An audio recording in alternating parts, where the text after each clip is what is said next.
Barcelona is finally upon us and we have big upgrades to go over for the GP. Ferrari, Mercedes, Red Bull, McLaren, Aston Martin, even RB have all brought upgrades that we need to go over. If it's any circuit that teams have ran, it's this one. Teams have the best data from Barcelona because of how many times they've been here with pre-season testing, and even the Formula 1 drivers having experience from F2 or F3. It's a very common circuit to race on, so data is very important and upgrades are always very big here. But right before getting into all the upgrades, wanted to thank you guys for the support on the channel. We hit 48,000 just the other day ago, so thank you so much for that. It genuinely means the world having your support and you guys backing me for each video, seeing how you guys talk about each episode and video. If you're new here, I'd love if you subscribe. We're getting close to that 50,000 subscriber mark, which would be amazing to hit by the end of this month. That'll really be the dream, so thank you so much. But let's get into the upgrades for Barcelona. Per usual, we start off with the rear wings with Red Bull, Mercedes, Ferrari, and McLaren.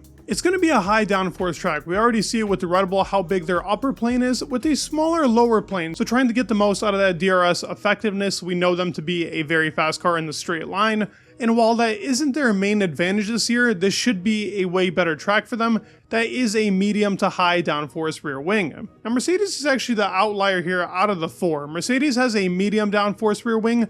We've seen this exact same rear wing both now in Canada. We've seen it in other GPs as well, and they've brought it back now for Spain.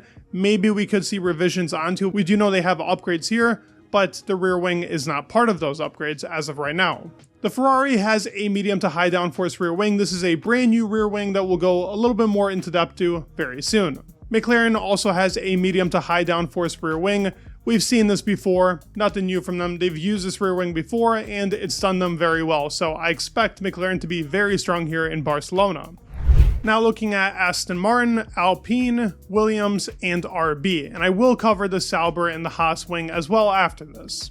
Aston Martin has a new rear wing here. They've done a couple of revisions to that edge, but also to the middle part of the rear wing. And this is also in that medium to high downforce range. As we can see, a bigger upper plane. The lower plane is actually pretty big as well. With other views, I'll be able to show you how much bigger it is. And we haven't seen this much downforce on a wing from them in a very long time. They've been very fast in a straight line. That rear part of the car, especially the tires, have been gaining way too much temperature, which makes them lose a lot of pace in the race due to sliding and overall the tires just getting burnt out too quickly. So maybe with a higher downforce rear wing, there are some upgrades here that we still have yet to see from Aston. Supposedly there is a bigger package coming. That's at least what Alonso has said. But the rear wing is part of this package as of right now. It is a track-specific upgrade, but it is something that is needed on this car. Looking at Alpine, it is also a new rear wing for them, medium to high downforce. It's right in that middle range. We're going to see this be a common trend between all the teams because they need that downforce for the tire grip specifically.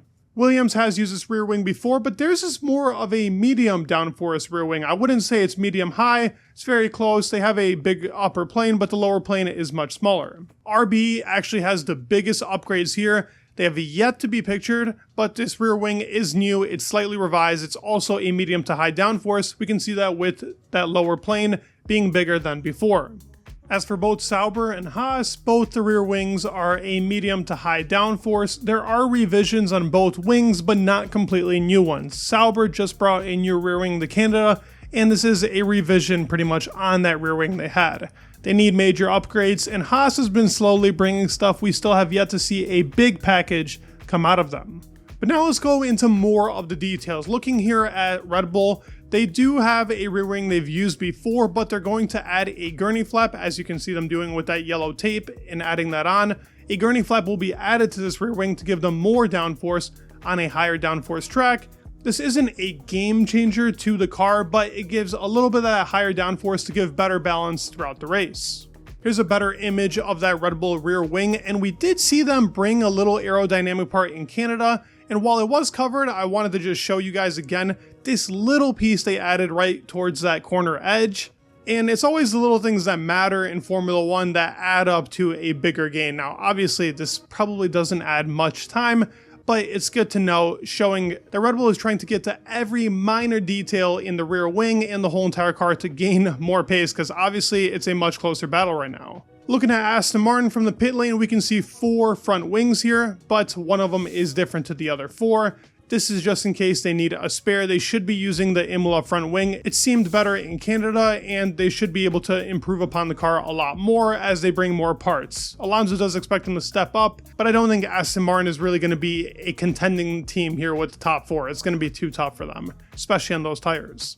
We can also see in the back there, on their engine cover, a big cooling grate. This is because Spain is going to be hot. Aston Martin really hasn't had too much cooling problems throughout the season, but they definitely need the cooling for this race, and we will see this on most teams, that the cooling gills will be pretty much fully open. We also saw it in Monaco, which I didn't expect, but it was a hot time in Monaco as well. Here's just a better picture of that new updated Aston Martin rear wing. I've seen 2 of them. I've seen one where the cutout in the middle is more prominent. Here there is no cutout in the middle, so I'm not sure what they're going to run with, but as you can see, there's a small gurney flap there towards the top, and that rear corner profile is definitely different on the car than it was on the previous rear wings. They're running a couple of different setups. As you can see, they even have that testing part added to the back of the car to see how the aerodynamic flow is through the practice sessions. McLaren is still running that front wing from Miami. This is obviously going to be the front wing throughout the whole entire season, maybe minor changes. A lot has been talked about with the flexing, but we don't really know until seeing good camera angles, and there really isn't too many great camera angles. But what we can see from here is they added a gurney flap to the top part of that front wing to give them a little bit more front grip and balance towards the car. They're trying to have a little bit more higher downforce for a track that requires it. I already talked about the new rear wing for the RB, but now we have the pictures. I thought we weren't going to get them today, but we have everything, and these changes are major, but you have to look very closely to see them. From the front view, this still looks the same. That front wing is pretty much the same. The nose is also the same shape as well, but you can see that the rear wing is different, and the side pod profiling is just the slightest bit different. Let's look at it a bit closer. You can see that they've shaped the side pod a little bit more for a bigger undercut effect. And at the top, engine cover is going a little bit lower down to streamline that air more towards the beam wing. The coloring on the car doesn't help for seeing this effect, but it is still a big change to the car and something they've said is huge for the car. But when you look very closely here, you can see that that middle part of the side pod, if you look at an above view, you'll definitely see this, but looking at it even from here, where you see the Visa sloping down, there is now a slide pod added, which wasn't on the car before. Looking at this now more closely at this upper view, it gives you a way better perception of what they've done to the car. They've done pretty much the same thing the Aston Martin is running on this AMR 24, to where it's straightened out at the start of the side pod inlet, but then it goes down into the slope, which RB is running as well. And many teams are trying to get that rear end grip by doing this slide pod. We've seen this be a common thing in 2023, but now the RB has implemented it to its car as well. We can also see this barge board shaped out a bit differently for the floor design, and they're saying this upgrade should add them about 2 to 2.5 tenths, which is a very significant amount when you think about how close these gaps have been, and this is the first major upgrade we've seen on the car. Now looking at Mercedes was reported to not have an upgrade here, and when you first look at this image, yeah, it's pit lane images, you can see the Mercedes in the back there with no engine cover, but that is what's upgraded so far. There is more to the team. We're hearing a floor upgrade is coming, but we have yet to see that. But we can see that this engine cover is different to what they've ran before. As you can see, it's more towards that shape that Red Bull has. We've also seen this on the Ferrari now as well. And Aston Martin is running a similar engine cover. Before, their engine cover was very similar to McLaren. They've shaped it up differently to have more flow go towards the beam wing. And it's more to the style of what the W14 had. Obviously not as extreme, and it won't be as extreme because this W15's base aerodynamic model is way different to that of the W14. But they have shaped up the engine cover differently for the Spanish Grand Prix, and something I expect for them to keep on. As I said, there's supposed to be more stuff, nothing yet pictured, but I will cover it as soon as it's done. There was an upgrade added in Monaco to the floor, at least the shaping into that beginning part of the floor to actually raise it a little bit, and the part that's implemented with the chassis has some shaping to help the flow go more into that undercut. I hope we see more of this from the car, but Mercedes has been very quick on upgrades, and a lot has been added since the beginning of the season, which is quite impressive. They've made big jumps as of recently. Now Ferrari, another team also bringing upgrades here towards the rear part of their car. First thing I want to cover from the rear of the car is this new beam wing they've added for more downforce. We still see that prominent lower beam wing be bigger than the upper section.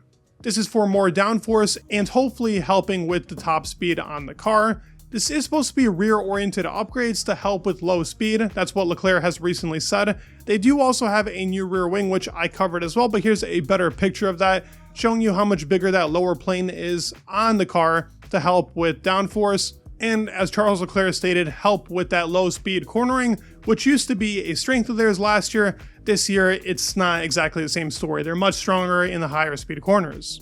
There has been work done also on that Cobra piece. It's slightly formatted different than it was before on those Imola upgrades, and the Halo has a slightly different wing. These are very, very minor parts, but it's been reported by Formula Uno that this is some of it. Maybe we'll see more. We still have yet to see it in the pit lane. And that's everything that we got for the Barcelona Grand Prix. I think we might see a few more parts get added for Friday, but we do have plenty to go over, and I do think we'll see some changes in the grid, specifically looking at Vcarb. Maybe they can get close to Aston, and that should be quite the fun battle. And let's see what Mercedes does with some upgraded parts. We still have a lot more to see, and apparently there's some weight-saving stuff as well. Hope you guys enjoyed the video. If you did, go ahead and comment and like. That would mean the world for me. You guys mean the world for me, and peace.